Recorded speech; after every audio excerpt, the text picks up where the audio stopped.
What up, everybody? This is Genesis from ANX Gamecast. I'm here with Ralph. We got a new show for you today.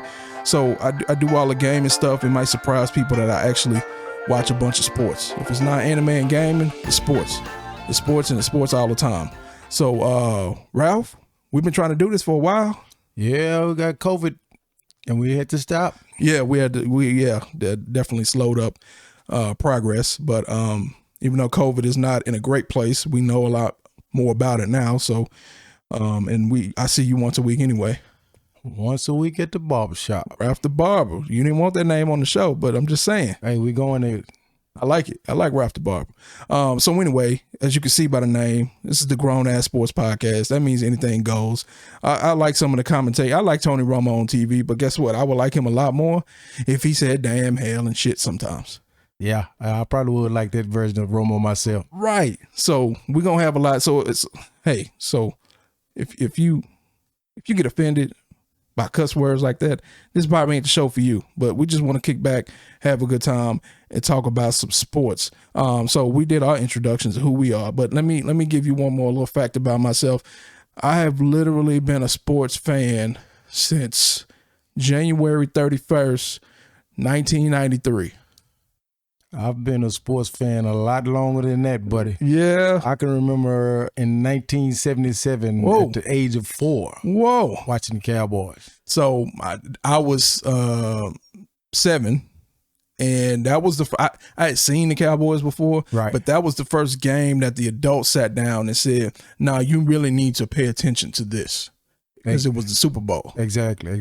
And so that at that point is when I became a sports fan, and we spanked them Bills 52-17. I grew up in a household where 2 ladies, me by myself. You know, people always say most Cowboy fans came because that was the only thing on TV. Yeah. Well, guess what? I had to turn the TV and find out what I wanted to watch. And Cowboys kept me on the edge of my seat from that day to this point. Yeah. So... yeah, here we are. So I mean, it kicked it off not just for football, but it kicked it off for all sports. Oh yeah, because it just opened up a whole different world of things, and I was just like, oh, okay, maybe I can put the Nintendo and the Sega controller down. Because while you was watching football at 4, at 3 and 4, I was playing video games. Right. So I started with the games first, and then went into the sports. So anyway, let's get into it. You ready? Let's go, man. Let's try this. Let's see what happens. Oh, first things first. I did forget one thing. PSA. I was going to put this out for everybody. Just like I just told Ralph, on social media, I'm a part of a lot of pages, gaming pages. They claim to be for the gamers, but all they do is talk about Xbox. And anytime they talk about the PlayStation, it's something negative. So I just always look at them as like, why don't y'all just change y'all name to like the Xbox fanboy page or some shit like that, right? So I don't want people to think that's what's going on here. This is the Grown Ass Sports Podcast. We are going to talk about all kind of different sports. However, we live in Dallas. We are Cowboys fans. It is football season. We're going to be talking a lot about the Cowboys. We're going to give you more than you can handle. So just FYI, I'm just throwing that out there up front, just letting you know. So anyway, our first topic of the day, Dak versus Brady. Well, Ralph, are you getting tired of hearing that same shit on TV all the time where they say, oh, this week is Brady versus Rodgers. It's Dak versus Brady. It's since 1977, I've never seen a quarterback play against another quarterback. I can't say that I have. It might be impossible, right? I don't think it's impossible. It's just not plausible.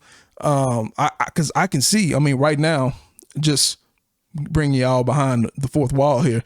Green Bay is playing Saints. Saints is up by 10. I can see Taysom Hill playing defense. I can see him playing defense. I can see him out there running around as maybe a strong safety on the blitz and one play and trying to hit the quarterback. I can see that, but not Tom Brady. No, not Tom Brady, and definitely not Dak. Especially Dak with all that money he getting paid. So, like I said, right here, is it a false narrative? I think it is. Do we actually care about quarterback matchups? I do, in a sense, because it heightens the level of play from both teams. It builds a media circus up before the game, after the game. So I kind of, I can go with that. So I like it, just like you said, it's kind of hyping the game up. It gets me more excited about the game because they tend to talk about the quarterbacks and what they can do.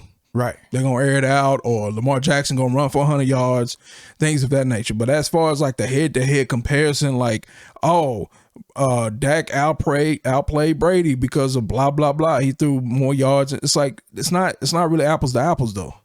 Right. Like, because Tom Brady is undefeated versus the Cowboys, not any particular quarterback. Right.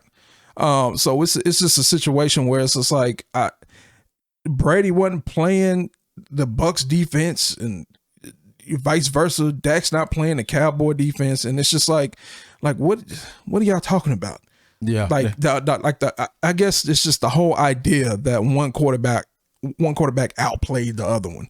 It's just like sometimes that's very clear. If one made a bunch of mistakes and one threw for 500 yards, okay. But generally speaking, it's just like if it's close enough, then I don't really want to have a conversation no more. I'm tired of hearing about that. Yeah, because bus drivers can win a game.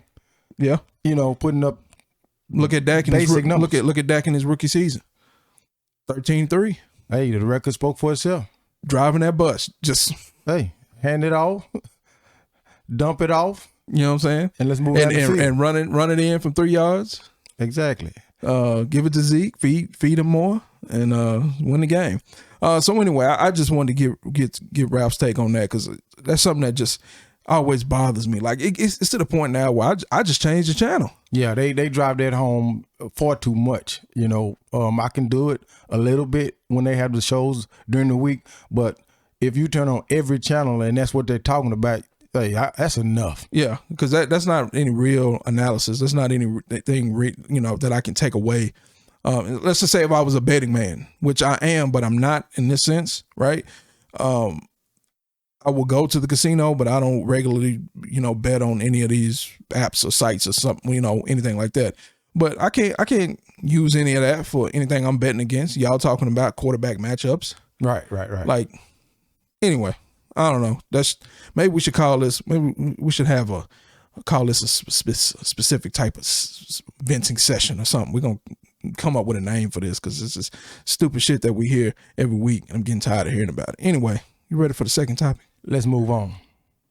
We're going to talk about the game. Dallas Cowboys versus Tampa Bay Buccaneers. Thursday Night Football was the first game of the season. The final, the Cowboys lose 29-31 to the Bucs. Well, it's what everybody expected. But that was the outcome was a little tighter than what everybody thought it was going to be. Yeah, it was a situation where everyone afterwards kept saying, "Oh, we should have won the game. We should have won the game." And I like to stop and correct people. Let's pause for a second. No, it's not that we should have won the game. We could have won the game. Exactly. We had an opportunity to win the game. But when you look up in the fourth quarter and you +3 in turnovers, but you losing, no, you should not have won that game. No, not at all. From that standpoint, when you look at it like that, you +3 and you still down on the scoreboard. Exactly. No, you shouldn't have. You shouldn't have.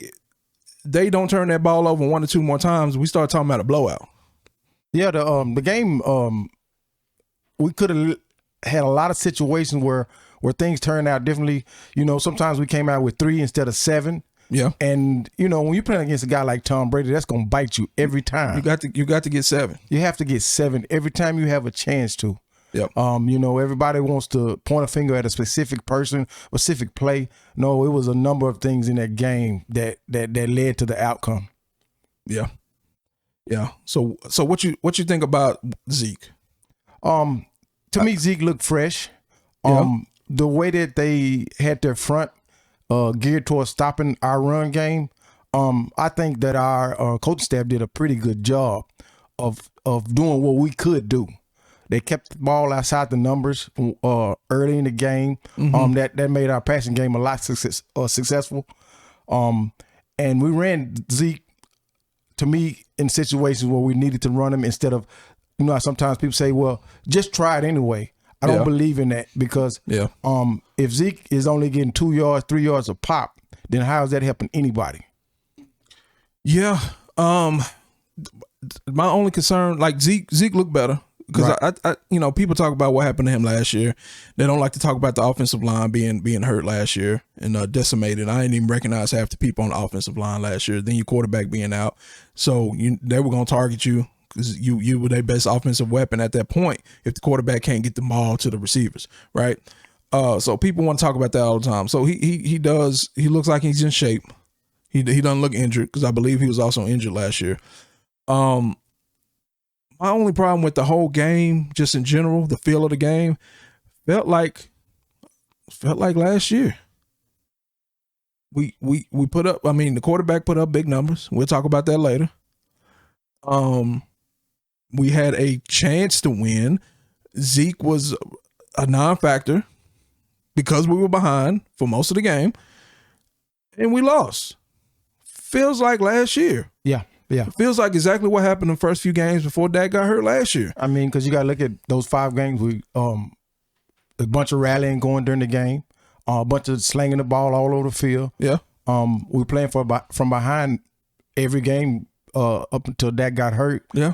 So same result. Same thing. We were down most of this game. I think we had to lead a total of 2 minutes. And I don't want to say that the defense played well, but we definitely got more out of our defense than anything that we did last year. Oh yeah. It was some bright spots. So the narrative last year that if our defense just played better, we could have won some more games, maybe. But here's a perfect example of the defense played better, and we still lost. Yeah.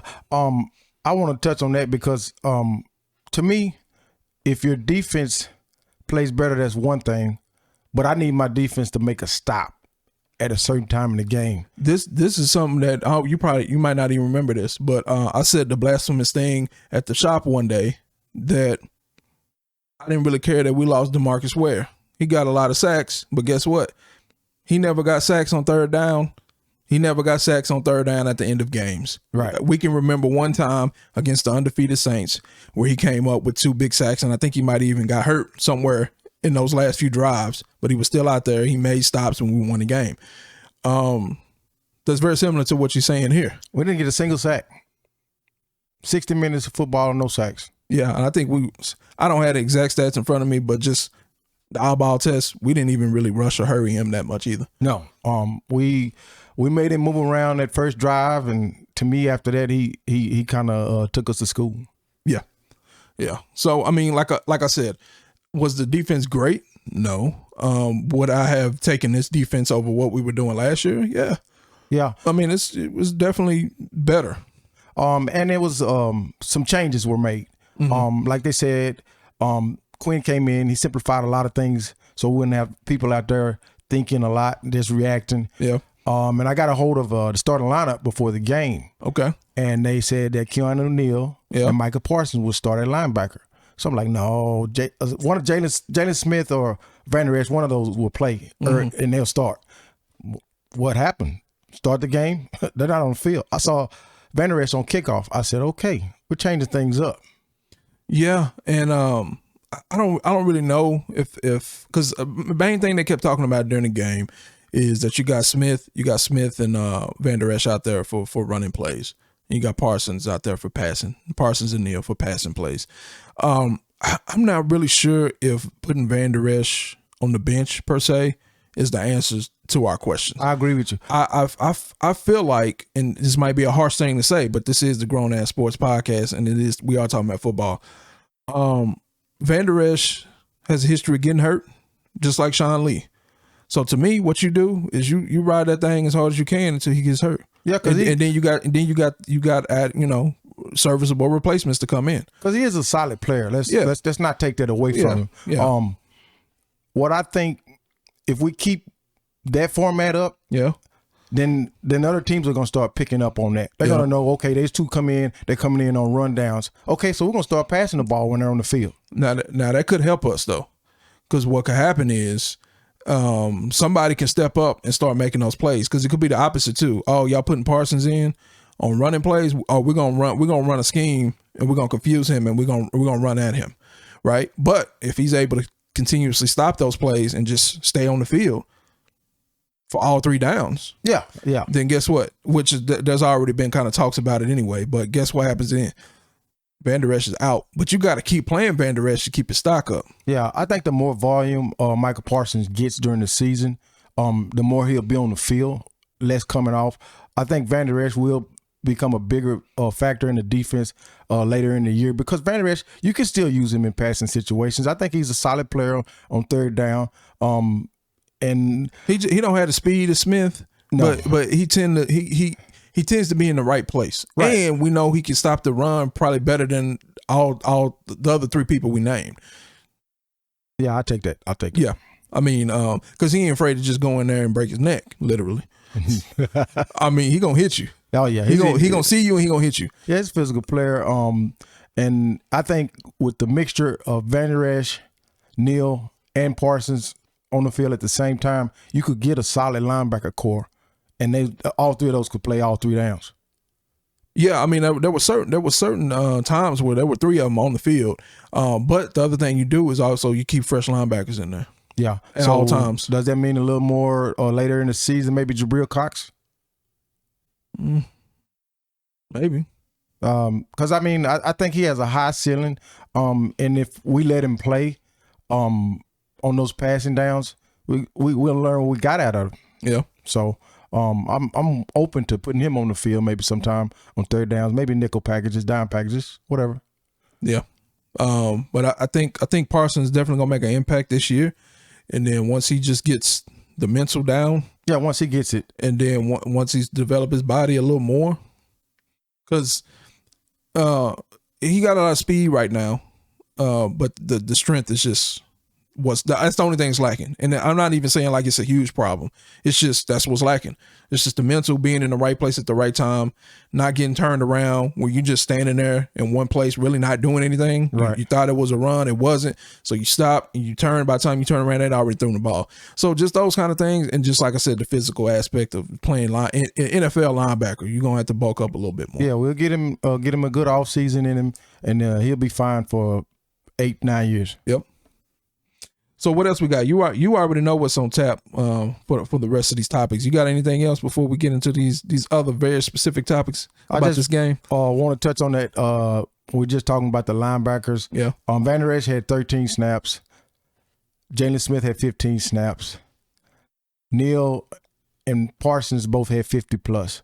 So that don't even sound right. No, so we're working things out with Quinn. So I think the more games he knows what those guys can do, we'll see those things change. You may see something totally different next game. Yeah, which I'm not opposed to either, because then it's harder for them to scheme against us because you don't really know what we're gonna throw at you. Exactly. So and first game, we got it out the way. We'll see what happens. So we're not 100% blaming it on the defense like we did last year. So let's start talking about why we lost the game then. Let's go. Because that's been the biggest topic ever since Thursday. I'm talking about 10:30 Thursday night. Everybody been talking about one particular thing. Greg Zuerlein, blame game. Did Greg the leg cost us the game? What say you? What you think? I don't particularly blame him in this situation. I kind of can go to our coaches because he was injured preseason. He doesn't do any work in preseason. You throw him out there week 1. I think they probably should have kept another kicker on board until he's fully healthy. Let him go game 2. I mean, and we have a history of keeping 2 kickers. Exactly. So I think the coaching staff kind of blew that up. And now everybody, it's quite natural to blame the kicker because you say that's all they got to do is kick. So why can't they do that right? Now, let's look at this. Let's look at this for a second. Here's my problem with blaming everything on Greg Zuerlein. First off, one of these field goals that he missed was a 60-yarder. Yeah, I threw that one away. You got to throw that one away. Regardless if he could have been 100% healthy. Exactly. You got to throw that one away. That's just a gimme. Even if you start looking at some advanced stats, specifically like in the NBA, right? If you start looking at the advanced stats, those heaves that people do at the end of quarters where it's like the full length and they just throwing it just to see if guess what? If you look at the advanced stats for players, those don't even count. They don't even count that. So you get that true You get that true accurate field goal 3-point percentage. Same thing here. That shouldn't count. Now they might do the same thing. I don't know. Well, let me give him a little credit. He did make a field goal in the fourth quarter to put us up. He did his job. The hardest, not the most difficult, because that was a 60-yarder. The hardest field goal for him to make was the one to put us up. He made it. He had the most pressure in that situation. The first quarter, the pressure is not the same as it is in the fourth quarter. So I think you got a lot of people just looking at box scores. You just you just got this history, this trained mental thing that, blame the kicker if he missed. It could have been a situation where he made all of his field goals and missed the last one. They still would have been blaming the kicker. Another thing that where you can tell that this had something to do with him not being fully healthy. Last year for the Cowboys, inside of 30 yards, he was 19 for 19. He missed the extra point. Extra point, man. So that lets me know right there. And even the ones he was making, he kept pulling them left. Everything went left. Everything. The only one went right down the middle was the one when he had the most pressure on him. Right. When it was time, when it was money time. Yeah. So here's the deal. The 60-yarder. Let's talk about that one. We throw that one away, but if I'm not mistaken, weren't we that far back because Dak took a stack? Yeah. We were in field goal range. It's always a cause and effect for every situation and every play in the game, and everybody just looks at the missed opportunity. Is that what caused it? No, it's things leading up to that put us in that position. Right. Things leading up to it. So again, is it Dak's fault that we missed the 60-yard field goal? No, but you gotta take that into consideration. You got to think about why we were even kicking 60-yard field goal instead of a 50. I believe he lost 12 yards on that play. So That would have been a 48-yard field goal. If I'm not mistaken, he hit something like a 48-yard field goal early in the game. Yeah, he hit a 48-yard field goal. At some point in the game. So He definitely has the leg to... The 48-yard field goal was actually the one in the fourth quarter for us to go ahead. So clearly he can make something like that. Right. And Dak taking that sack just took us out of that, and you just chunking up a 60-yarder. So I also wonder how much people would talk about is his fault if they didn't kick that one. If his stat line said 3 for 4 field goals made and 2 out of 3 extra points, if people will be blaming him as much. I don't know. I don't want to put all that on his back because we're gonna need him down the stretch. Coaches probably learned from that mistake. I do think that since we've hired the special teams coach, that McCarthy has given him too much power in key situations since he's been here, and we have always paid for it. You can look at early on last year. We got lucky in one game, the Atlanta game, but other than that, he put us in some bad situations with some key calls that he made, and I think he, who felt like when he was going to line up to make the 60-yard to do the 60-yard field goal that he was going to make it.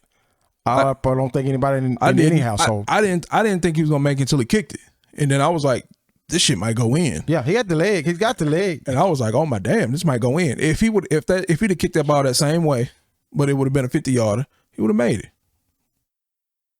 and maybe we win the game. And then you got to look at it like this: what if he makes the 60-yarder and then he misses the 48-yarder to win to put us up? So I'll take him not having a conscience in that moment and making that field goal all day long. And so that with that being said, with me, I don't blame him. I just blame the coach staff. And here's the deal. And just a quick score update. This is not live, but maybe we'll do these live one day. Somehow the Saints up 17-0. Famous Jameis. You better check the stat sheet. Hey, the boy balling. You better check stat sheet. Okay. Great catch.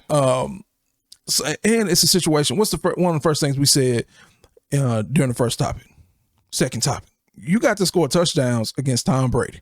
Not field goals. Not field goals. So I don't even know why we even talking about the kicker. Just because if he would have made something that we think he should have made, then we could have won. Say, man, at the end of the day, playing like this, we got to do better. Or it don't matter what we do. Even if we do win the division. And even though the Eagles looking great today, even if we do win the division, get the playoffs, if we play like this, we're not going to beat nobody. No. We got to score touchdowns. We have to score touchdowns. So anyway, I think, again, none of this script, I haven't talked to you about none of this stuff. No. Because I haven't seen you since Wednesday. So I'm glad we're on the same page with that, because this stuff getting old. And we've seen, what was his name? Oh, what was his name?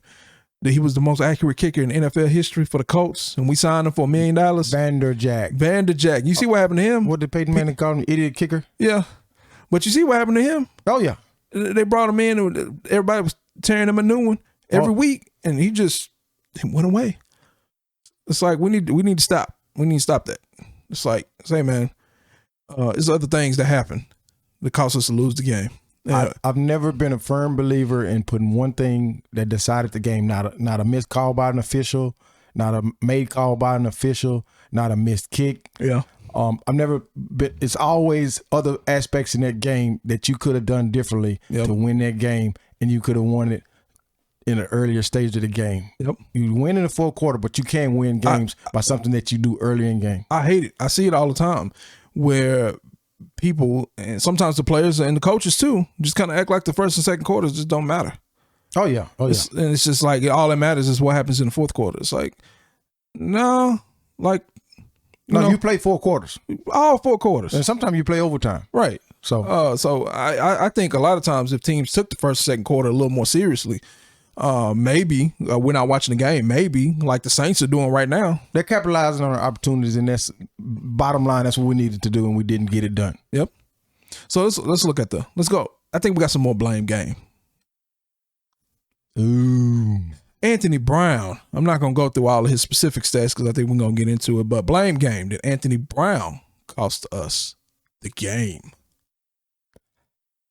I can't put it on one person, but I can shoulder a load with a lot of stuff with Anthony Brown. I've never been a big Anthony Brown fan. No. If he's in a nickel situation and you're not counting on him to do very much, but coming in those nickel situations, he's a okay NFL defensive back. But him being a starter and you're going to rely on him for 4 quarters, this is what you're going to get. You're going to get burnt up all day long. Say, man, every time I look up, why was he in single coverage on Antonio Brown? I think we only got one corner who should even be thinking about being in single coverage with Antonio Brown, and that's Diggs. Exactly. But every time I look up, is Anthony Brown getting – I could have done that. I could have done what he was out there doing. Yeah, Godwin tore him a hole too. Yeah. So it goes back to the situation where it's like, was he getting picked on? Were they targeting him? Yeah. Mr. Brady. He recognized that. Right. And that's coaching at that point. You need to make the adjustment. Exactly. Just because you might look up at the scoreboard and be like, okay, we in an okay situation, even though we got our corner getting picked on. No, man, you got to make some sort of adjustment. You have to help him. You got to help him. It kind of puts me in that remember the game we played Atlanta a few years ago? The guy had like 6 sacks. Oh, yeah. You know? Yeah. As a coach and staff, you have to recognize those situations, and I don't care. You get the guy some help. And that's even worse because he's just teeing off on your quarterback. Oh, yeah. That's even a worse situation. It's a worse situation. But any side of the ball, and you know it's the guy, he's getting beat like a drum, you've got to do something to help him out. Especially with a position like cornerback. You know, your confidence goes, guess what? You may not never find it. Right.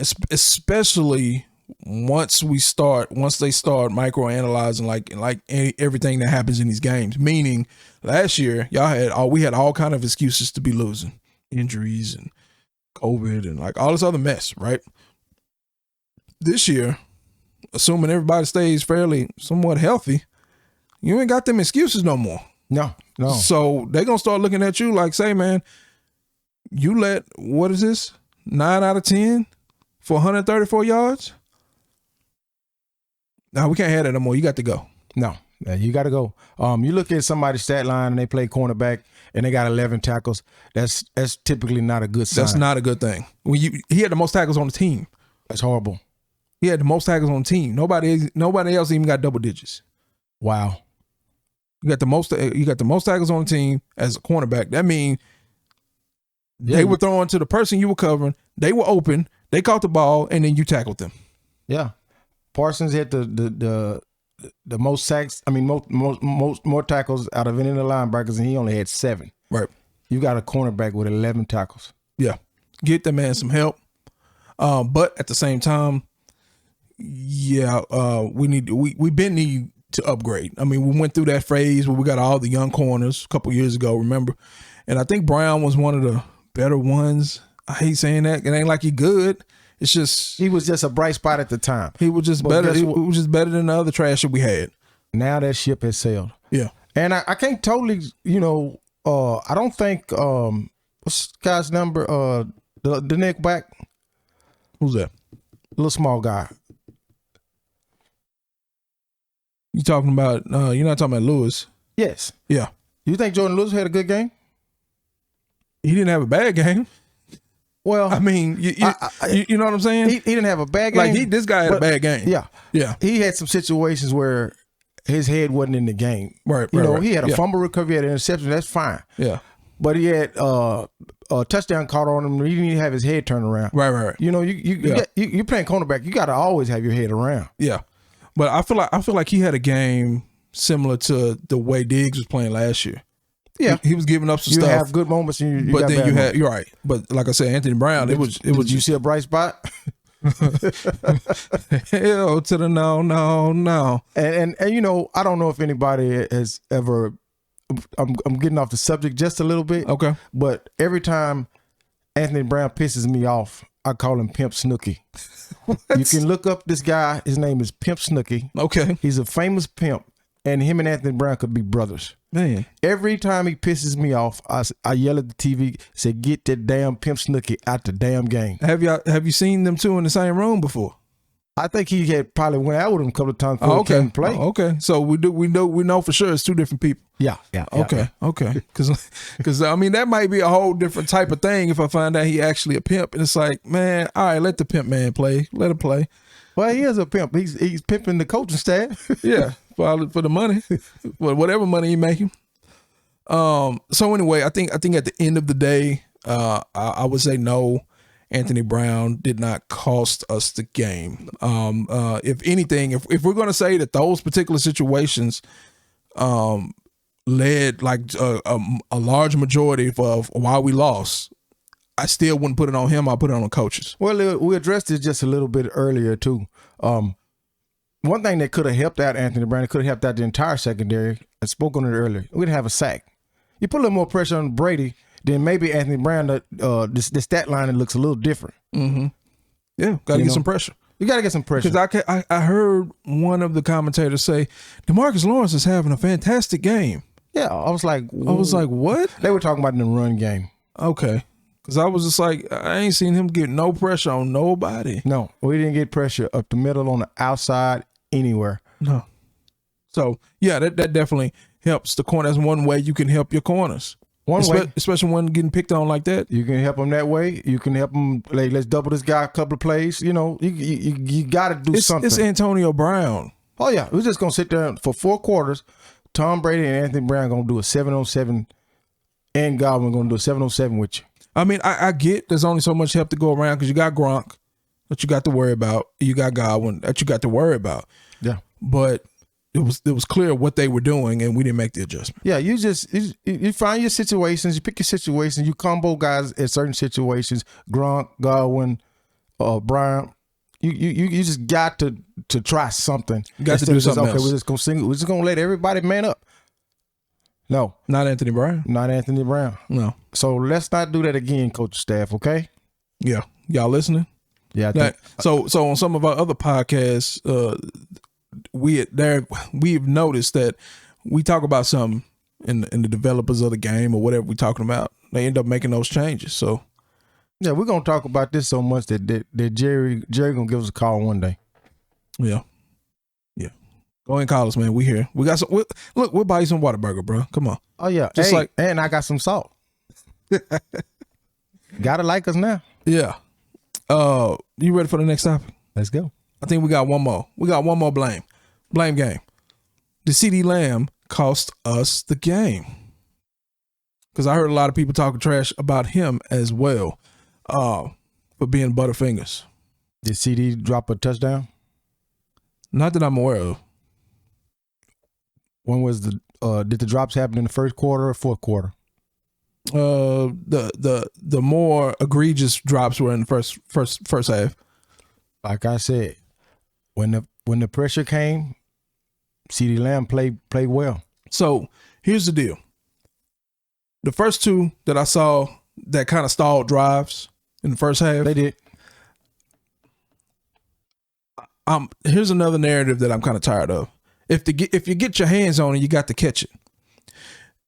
It should be, if you got your hands on it, you should catch it. My thing is, hey man, at the end of the day, who makes more money, CeeDee Lamb or Dak Prescott? Quarterbacks always get paid. So why is it always up to the receiver with a high paid quarterback and just throw it just anywhere in the area, and you're supposed to just be able to catch it every time? Right. Those were not good throws. The first drop was a bad throw. It was behind him, his momentum going all the way to the left side of the field. Yep. Okay, he's not Superman. That's a hard catch on anybody. Even though he was making some of those catches last year, that's not the norm. Right. The second drop that killed the drive. That was clearly in his hands. It was a little low. Yeah. It was a little low. Yeah. But I think that was a much more catchable ball. Let's talk about the one that he clearly got his hands on, and it ended up being an interception. Right. So even that one, you don't throw that ball. You don't put your receiver in that situation. The dude was triple covered. Yeah. He was triple covered. Even if he would have caught that ball, he would have got lit the hell up. Right. And he probably would have been injured, because he's still frail. He's still a frail dude. He would have been injured. He maybe would have fumbled. Yeah. What I'm saying is, I still think it would be a turnover, even if he caught the ball. I think what pisses everybody off is because he drops that ball, and then sometimes you'll see him catch that ball. Yeah. So, people look at that, and, you got to realize these guys, they make a lot of money. You expect them to catch everything that comes to them. They're human. I think the drop earlier in the first drive, that was just probably, focus. Yeah. First game of the season, jitters, yeah. I throw that away. Yeah. The interception, that's a tough ball. I don't even think he got his eyes on the ball until he got close to him. Yeah. He probably saw the guy because I don't think a lot more than he saw that ball. I don't think he thought that he was going to throw it to him. No. And here's my deal. Just as simple math. If you triple covered, you don't expect the ball. Well, one, you don't expect the ball, and that means you at least got one more person that's open somewhere. Yeah. Minimum one person. I would love to have that play right in front of us so we could see it. Just somebody else had to be open somewhere right. where you didn't have to throw it in triple coverage. Right. So even with that said, I take at least two of those drops away from him and put it more on the quarterback. Actually, me personally, I take all three away from him because, again, I'm expecting more accurate balls. Like, I shouldn't have to be wide open for you to throw me an accurate pass. Right. So I'm actually putting all the bad passes, drops from bad passes, on the quarterback in in this particular situations because they weren't great passes. So it's 3 drops, right? 3 that I can remember. There might be more, but yeah, I put one on him and the other 2 on Dak. So we still in the same realm. Yeah, but yeah, man. My thing is this: if you look at the stat line, I was just about to say that, man. That's a good stat line. You'll take that. You'll take that all day. You'll take that all day. Like I said, whenever he's not your number 1 receiver. When the game got on the line, he was there for us. He's not your number 1 receiver. Like I said, if you play well, you play bad if you play bad for 3 quarters, but you play well in the 4th quarter and you help us win the game, then I throw all those 3 quarters away. He is your number 2 receiver. He might be your 3rd option at pass catcher. The way him and Jarwin was going. We ain't going to Jarwin for the big plays and the whatever, but just to keep the chains moving, like Tony Romo and Whitney used to do. CeeDee Lamb might be your 3rd option, is what I'm saying. Well, I'm looking at that stat line. Jarwin had 3 catches, so but I get what you're saying. Yeah, is he? But the kind of camp that CeeDee Lamb had, Dak probably, everybody's expecting a big year from him. Yeah. So don't forget, these guys, he's still a young guy. Mm-hmm. All this stuff can be polished up. I think, T.O. used to drop balls. Dez used to drop balls. It happens, but on, I saw him catch a lot of touchdowns. Yeah, last time I checked, T.O. was in the Hall of Fame. Oh, yeah. Last time I checked. Yeah, I mean, he didn't go to the ceremony, but he's still in the Hall of Fame. Yeah. He had his own, did that, didn't he? He had his own little ceremony somewhere else, So anyway, like I said, at the end of the day, if you have a stat line like that, 7 catches, 104 yards, 1 touchdown, and you're the second receiving option as a wide receiver, in no way you could be the reason that we lost the game. What's next? Oh, Dak Prescott. This is not a blame game. This is the question of the week. Is Dak the answer? Reason why I'm saying that, 42 for 58, 403 yards, 3 touchdowns, 1 interception. All I kept hearing is Dak is back. He hadn't missed a step. He's a great quarterback. This is what the Cowboys were missing. One stupid taker that I wish I would have wrote down who said it. We didn't really plan this podcast out like we normally would have. Basically what I'm saying, I didn't know we were gonna be doing this today. I was just like, screw it, let's do this. Somebody on ESPN said Dak shows why he can, he deserved all the money. He went toe to toe with Tom Brady. Go back to our point before. Say, man, I wish I could find the specific stat. I know you found one that was very similar. I'm paraphrasing here, but basically the stat line that they said on TV is that when Dak is throwing for 70 to 75% of the offensive plays, when he's throwing the ball, he's called on to throw the ball that much, he's 0-8. We're 0-8. We lose every time. Right. So who is he going toe to toe with? Because every one of those games wasn't Tom Brady. Right. And since Dak has been the Cowboy of the quarterbacks, out of the 8 400-yard games he has had, we've only won 3 of those games. So that's probably something we all need to stay away from. Don't get me wrong, the game did call for us to put the ball in the air. Right. And But I also think that's just the game itself nowadays. Oh, yeah. Like there's some games where you can run it and be successful, but generally speaking, it's a passing league. And we have a quarterback that is not very accurate. Right. That was 70% for that game. So yeah, but you still will take 70%. But you just don't want that many balls thrown. But we know from the eye test some of the problems that happens even with a completion from Dak. Right. You throw that ball behind somebody. We got some excellent receivers who can still make the catch, but they're not getting the yak like they should be. Right. They might get tackled immediately because they had to turn all the way around and catch that ball.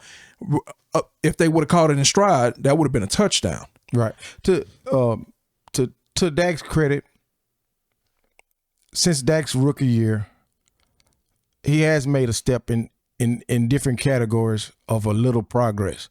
Yeah. I really think that Dak did not learn how to play quarterback until he got to the Cowboys. When he was in college, he was an athlete playing quarterback, which happens with a lot of black quarterbacks. Okay. They're in college.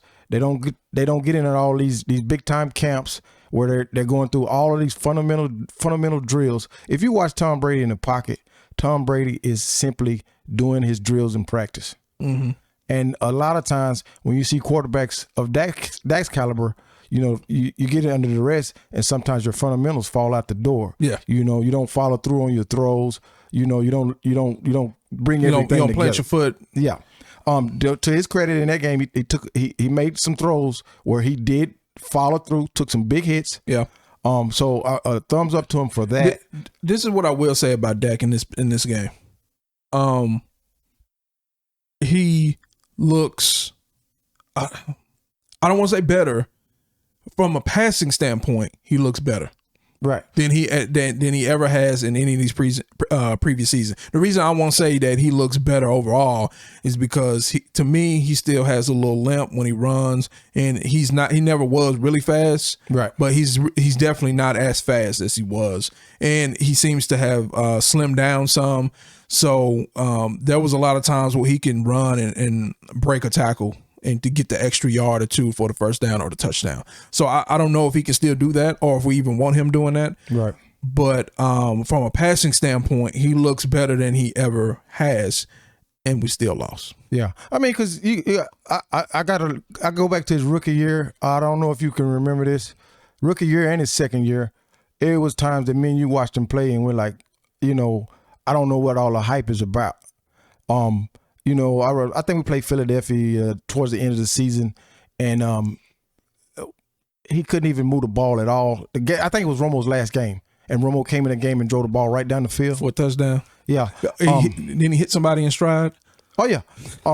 But, a lot of times, if you're a quarterback and you've been taught to play quarterback for years, a number of years, like I said, with these camps, you're learning how to throw with anticipation. You're learning how to lead the receivers. You throw somebody open. But if you turn 22 years old, now somebody say, hey, man, let me teach you how to play quarterback. Well, just not even that. Once you become the man, right? Same thing they did with Romo. Hey, man, stop all that running around. Exactly. You got to stay in that pocket and throw the ball. And Dak's probably like, no, that's not what I do. Yeah, yeah. And because you got to look at guys like Patrick Mahomes. He can stay in the pocket every time if he wants to because he's got that kind of arm. Mm-hmm. But he will take off and loosen your defense up a little bit. Mm-hmm. I think that always keeps the defense honest. Like I said, I don't want the quarterback running a lot and taking chances getting hurt. You better learn how to get on the ground, but at least have some kind of awareness to say, hey, do I have to throw this ball? Yeah. Or can I just let me go get these few yards, loosen this defense up, and then on the next play, I can throw somebody wide open because of a move I made in the pocket that looked like I was going to, do this and that. I still think with all the strides he's made to become a better passer, and I'm not saying he's made big strides. I'm not saying that at all, but there have been small bits of improvement every year. Right. Even with all that said, I still don't think this is the dude that we're going to win the Super Bowl with. Well, I can disagree with you on that because you can win championships with Eli Manning. You can win with Dak. I agree with that point, but the point I'm trying to make is we're relying on him for 42 or 58. We're not gonna win no Super Bowl like that. Yeah. If they take, like I said, you got to realize this. Because a better example, Broncos won with a Peyton Manning who couldn't even throw the ball. Exactly, but you got to realize with Romo could sling the ball around anywhere. But we didn't get the best out of Romo until they came up with this Romo-friendly thing. And guess what that Romo-friendly thing consisted of? The line, fully healthy, big guys out there. We can run the ball at will.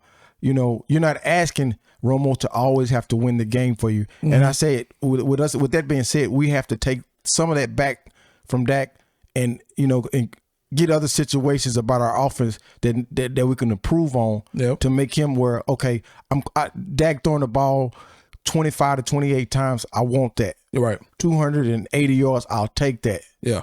But the 400 yards.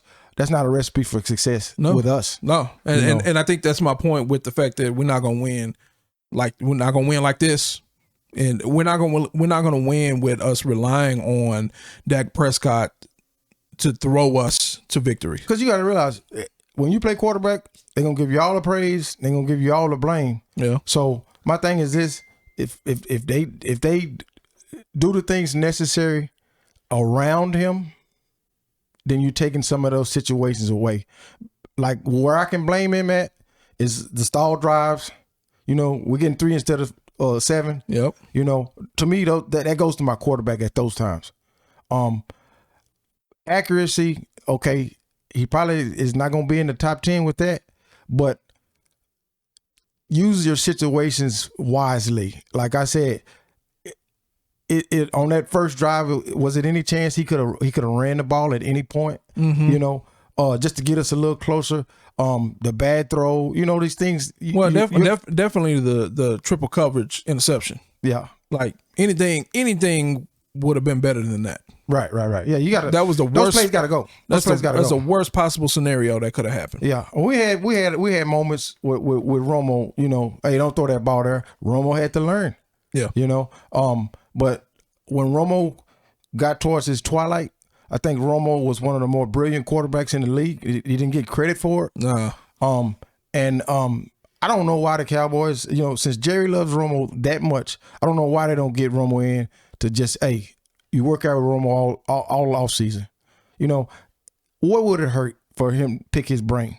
Right. We've never heard about him and Romo having any communication since Romo's been out of there. I don't know if they have or haven't, but I think they definitely could help him out. And to me, if Romo cared about the Cowboys, he'd step in.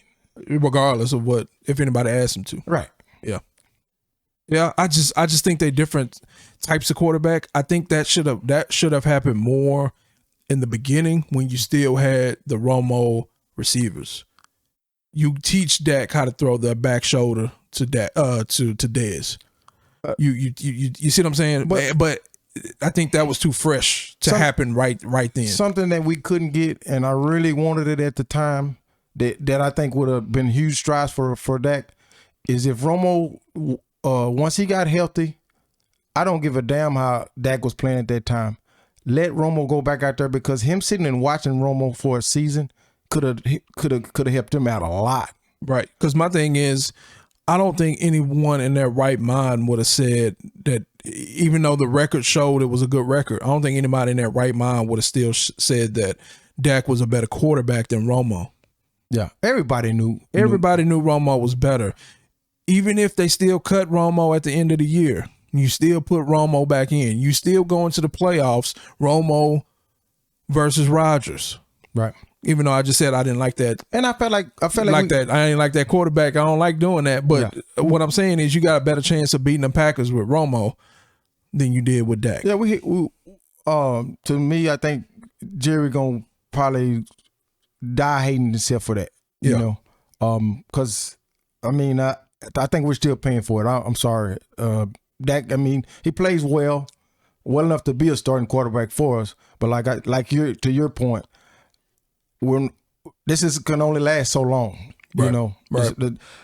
We're not winning the games. We're not winning the games. Even with, I mean, you say we're talking about the CeeDee Lamb stats from your second receiver. You get over 100 yards and a touchdown from your second receiver. You got 400 yards and 3 touchdowns from your starting quarterback. Mm-hmm. You +3 on the turnovers, and you lose. You're supposed to win that game. Yeah. And to me, in the NFL, today's NFL, 29 points is not good enough to beat a team like Tampa Bay. No. It's just not. It's not good enough to beat most playoff teams. No. Not, most teams unless you got a defensive-minded team, one doesn't necessarily come to mind right off the bat. But if it's straight defense that they win by keeping people under 20 points, if you score 29, then you probably gonna win that game. Right. But generally speaking, no. Not today's ball. No. Not the defending champions that brought all their starters back. Coach staff too. So yeah, we probably can go. We're probably going to talk about this all year long in some kind of aspect. I hope not. I mean, as much as I don't like Dak, it could. I mean, I still hope we win. We can. What I'm saying is, we can talk about it all year. It could be good. It could be bad. But I think this is the Cowboys. Quarterback's always on top of the hill here. Oh yeah. So my whole thing with Dak is, I just remember living through the Anthony Wrights, the Sterners, and all that. Sterner. And I was like, I'm always a fan of having a guy that we can at least bring out every Sunday. Yeah. I don't want the revolving door. No. And if we had a revolving door around here, it's not good. No. And I definitely don't want to get down to DiNucci. So, man. Oh, DiNucci. They kept him on the staff. Oh, man. Man. He looked like he could play for real. Yeah, he looked like he can make all the throws. Yeah, McCarthy likes him. He looked like he's mobile. It's crazy. But it's something in between those ears that's different. I mean, you could tell by his demeanor on the sidelines during Hard Knocks. That could be a whole nother show. We can just talk about Hard Knocks. But you could just tell. It's just different. Like he looks, I don't want to say lost. Yeah, no, he kind of looks lost. I don't fit. And, after the Eagles game last year, I've never heard Jerry say that about any quarterback. So we don't even we need to get off DiNucci, because we're gonna probably waste a half hour talking about DiNucci. Yeah. But so I get the point. It could be DiNucci. Yeah. But it also could be Patrick Mahomes. It could have been Tom Brady. You trade Dak, bring in Tom Brady, free agent. Yeah. Bring in Gronk, bring in Sue, bring in Antonio Brown. Even though I don't think we would have needed an Antonio Brown, but it wouldn't have hurt. That's all I'm saying. Like, it could be DiNucci, but it also could have been Tom Brady. Yeah, but I think like I said, they felt like they had a guy they can put out there every Sunday. So them going against the grain probably least likely to happen. I just don't know. Unless they're looking at a different football games than we've been looking at. I think Jerry always looked at a different game.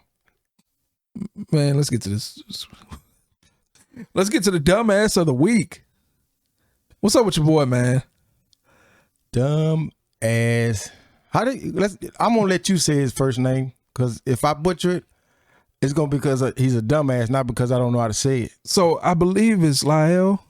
Yeah, but I don't think it's Lyle. I think that's how it was being pronounced on TV. But if you look at it, it's like it got to be pronounced some kind of other way.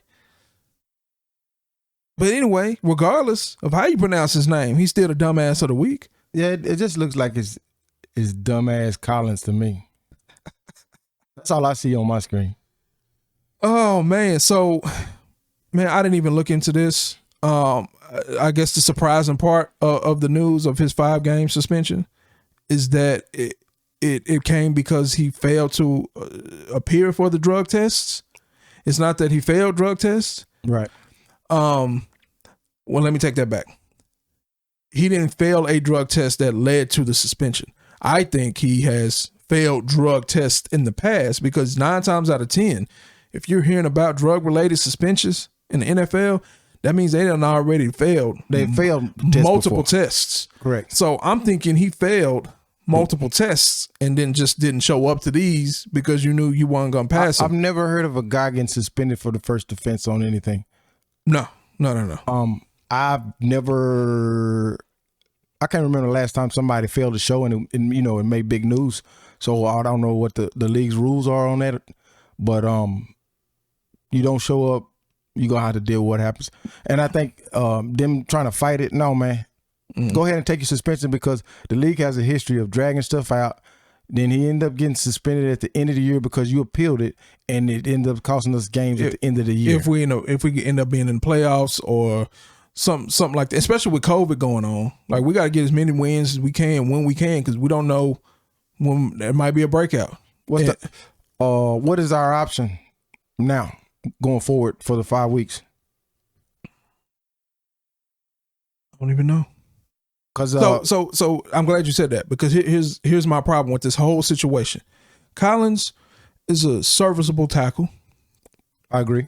He could probably start on not all teams, but some teams. He's a starter on some teams. He's definitely, especially for us, definitely serviceable backup. Like even from when he was a rookie. Oh, somebody went down and we can bring him in. I was like, okay, cool. We still got a solid person that can come in and protect, right? But the fact that this is even somewhat of a story is a problem. Like, we used to have the most dominant line in football. Now it's just like our season could hang in the balance because dumbass Collins got suspended for 5 games. Yeah. Like literally, our whole season could go down a drain if we end up with a losing record because we can't protect the quarterback. Yeah. And at this point, you made a mistake, own up to it and move forward, because now you're just penalizing the team. Right. You made a selfish decision to not show up. So, don't penalize the rest of the team. Take your hit on the chin and just go forward. I did see someone online say something about trying to move Martin over to tackle, and the thing I said to them was, "Isn't that how he got hurt last year? Playing out of position." I'm not saying that he's like a horrible tackle. I'm just saying he's playing out of position. It's a whole different technique that you play with from guard to tackle, right. And then he ended up getting bull rushed last year, and he got hurt. Right, but I think that.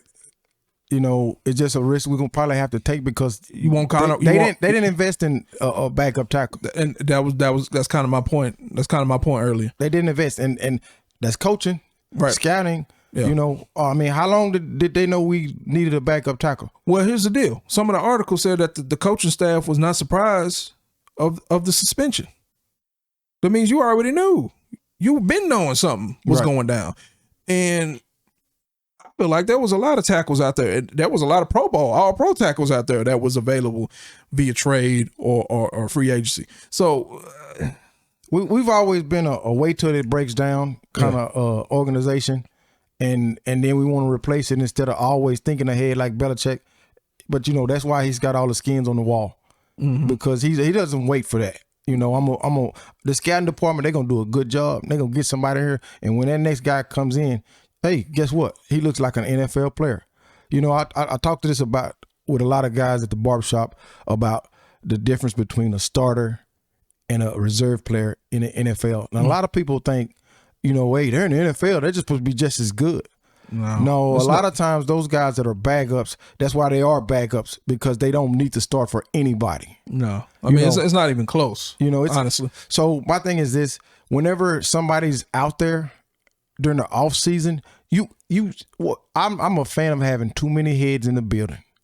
If we got 6 guys in here that can start, I don't have a problem with that. For example, the quote unquote problem that we had with linebacker. Yeah. We got 4 starters. Yeah. That might be one too many. But it's the problem I want to have. Especially when you kind of made Sean Lee retire, because you could have had 5. We definitely don't need 5.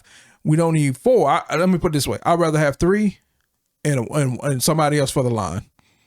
You see what I'm saying? I would have that. I want to have the extra starter on the line, even some stuff out a little bit. That's why I said 6. Yeah. The 5 starters and that guy that's not starting, he could start and he could play. The guys that we got playing swing tackle, I don't want to see any one of those guys play at any point this year. Because my thing is, if you put Martin at tackle again, you know who is gonna get more burn, Mr. Williams. Oh yeah. No. Well, he still will. He still will get the same amount of burn because it's the other side. I don't want to see him out there at all. So it's like it's almost like we're down 2 people because he need to go. Can Connor McGovern play tackle? I don't know. I don't think so. He's got the bill for it. I'm not saying yeah. But I mean, if you were gonna move somebody, it would have to be Zach Martin. Yes, yeah. But like I said, I just don't want Connor Williams getting more burn and seeing what happened to him last year. It's funny to make fun of him, but it's not funny to me. Well, I mean, I'm just speaking out of tears when I talk like that. Well, but when the season is it's 5-10, it's out and we're not making the playoffs. It's funny. Yeah. I guess because we're joking about everything at that point. Everything. Yeah. Everything's funny. But right now, while we still got a shot, it ain't funny at all. Right. It ain't funny to see Connor out there tripping. Dumbass of the week. We got a chat. We remember?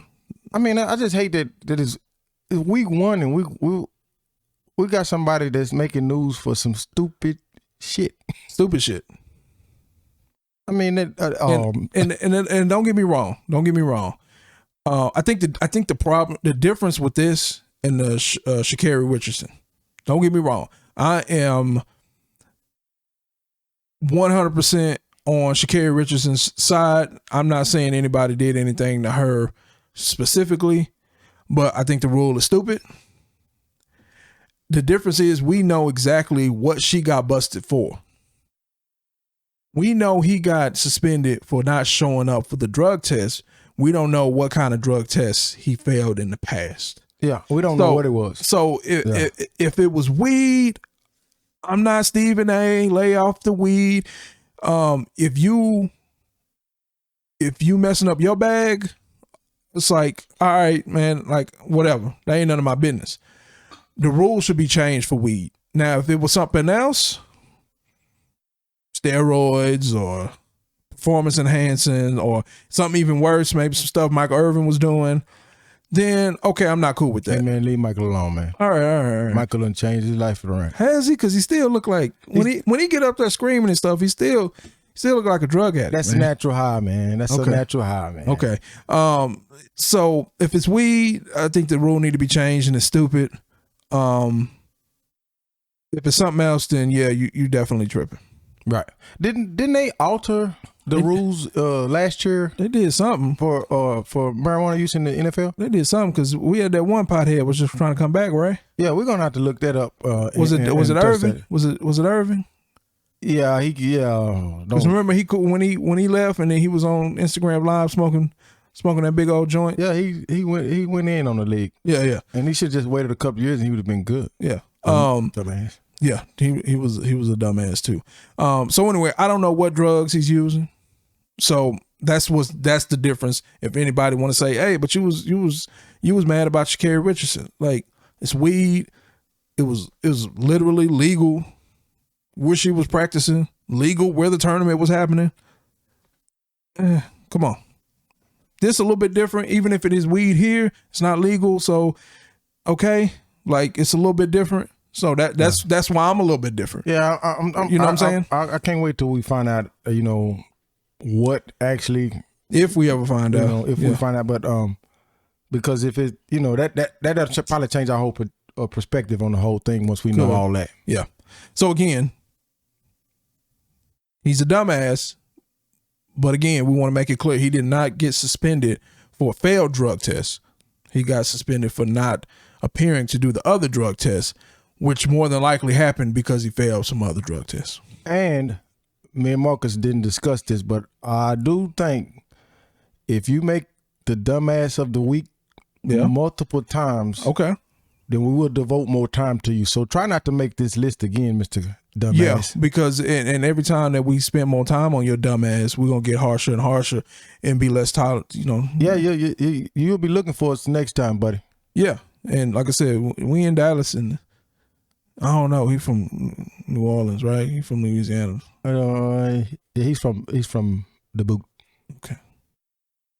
And he the one that had that feel good story when he got drafted. Remember? Oh yeah. And now you out here being the dumbass of the week. Anyway, they don't let Jerry down, man. Oh man. Let's see. I think we got 2 more topics before we wrap up. Let's see what else is on the list here.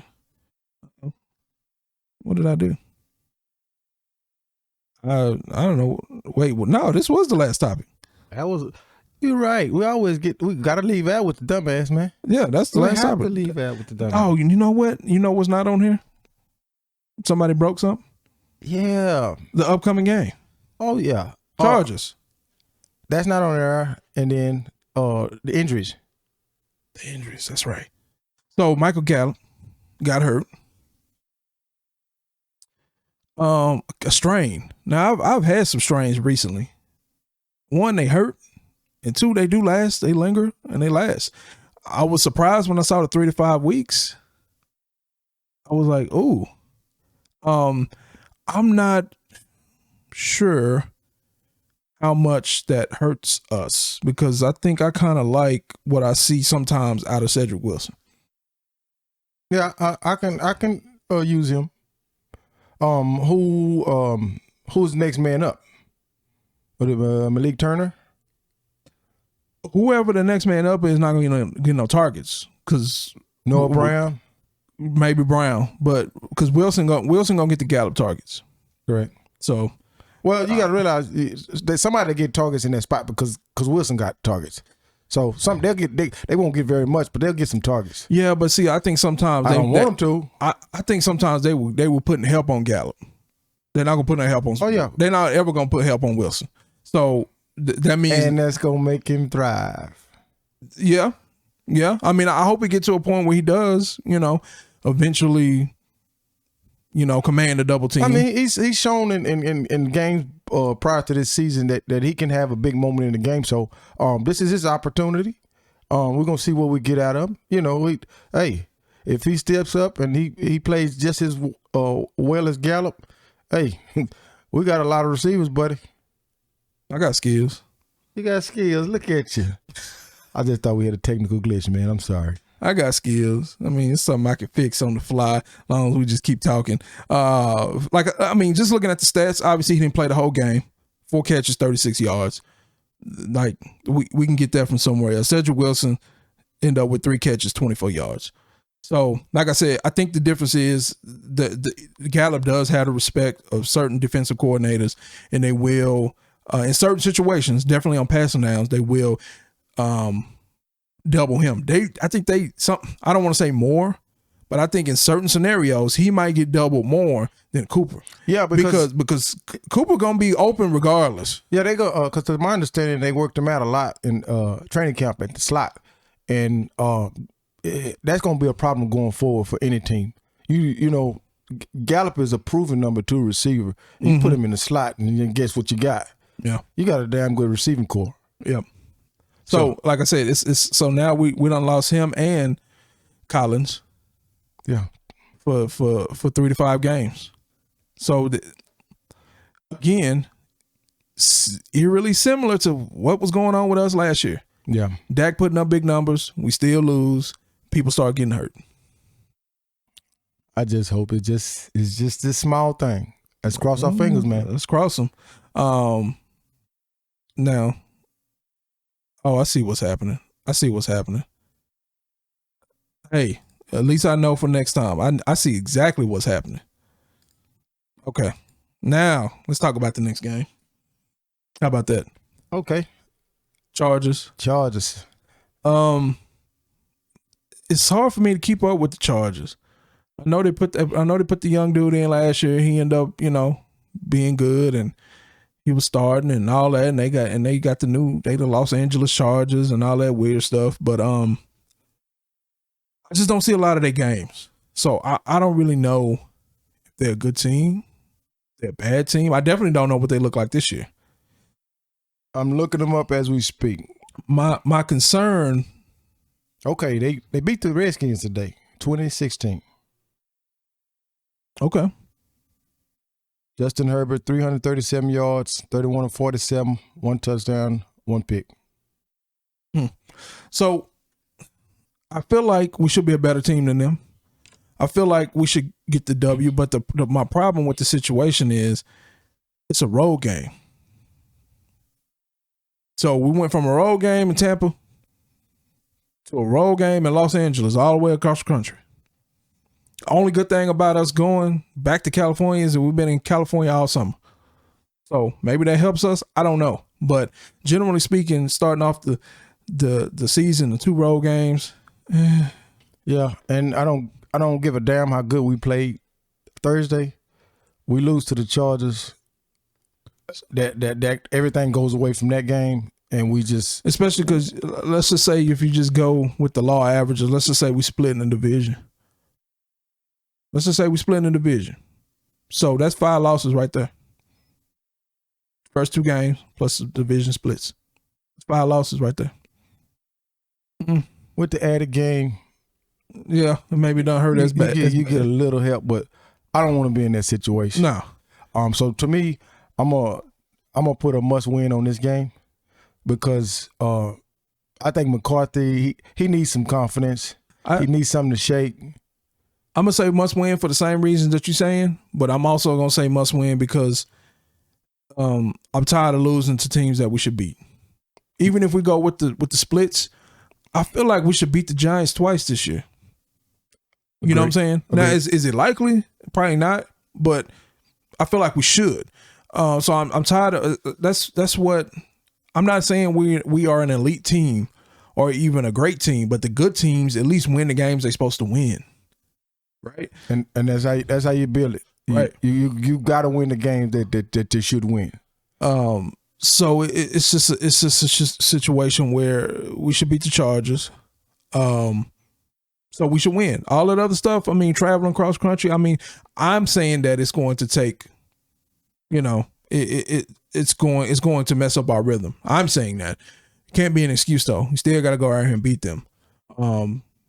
You knew the schedule before the season, so you had to get ready for this in June, August. You had to be ready for this. So what about the official pick? We winning or we losing? We winning. Yeah, I'm gonna go ahead and go with that W on this one. I think across the board, we match up pretty well against them.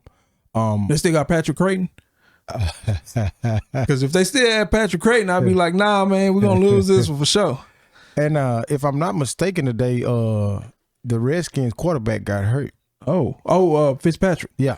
And which he shouldn't have been. He shouldn't have. I'm not saying he shouldn't have been starting. He shouldn't have been starting anyway. Yeah, like Cam said, it's not 32 people out there better than him. But if they, Washington, they have a good defense, real good defense. Yeah.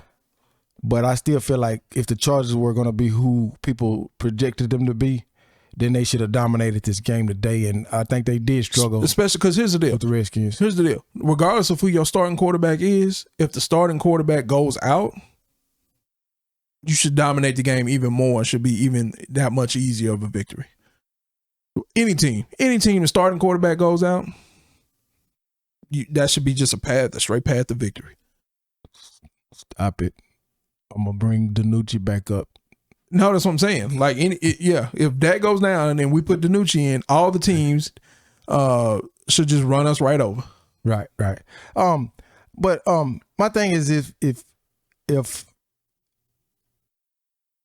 we get a better balance in this game, which we should, Zeke should be able to run a little better against the Chargers. I think the Chargers probably will give us a little more havoc coming off the edge. Yeah. But I do think we could run up the middle of the field. Yeah, I think so. Yeah, I think we could run up the middle, and then them coming on the edges, we set up a couple more bubble screens. Yeah, and that can give us the formula that we asking for. Because we started off the game with some bubble screens, but we didn't really. Yeah, and we never keep it going. We never been a real good bubble screen team, but it did look promising Thursday. Yeah. It seemed like every time we've tried to do it in the past couple of years, person blocked too early, we always get penalty. Yeah, and then I think that for whatever reason, they like running it with a tight end more than in the back.